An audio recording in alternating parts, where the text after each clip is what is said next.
How to withdraw money from GoCrypto app. Hey everyone! In today's tutorial, I'm going to walk you through everything you need to know about withdrawing money from the GoCrypto app. A lot of people get confused about this, so let's clear it up step by step. Now, here's what you need to understand. GoCrypto is a mobile app designed to simulate cryptocurrency trading. Think of it as a practice platform where you can buy and sell Bitcoin and other cryptocurrencies, but all without using real money.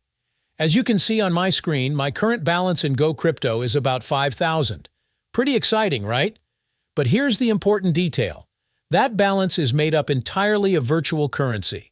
You can trade, earn, and grow your portfolio inside the app, but everything you see is completely simulated.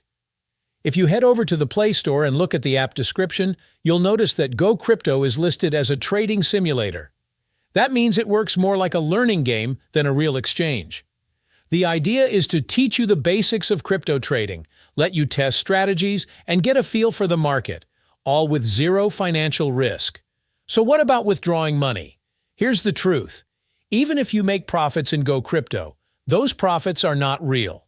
You can't cash them out to your bank account or send them to a crypto wallet. The app is strictly for education and practice, not for generating actual income.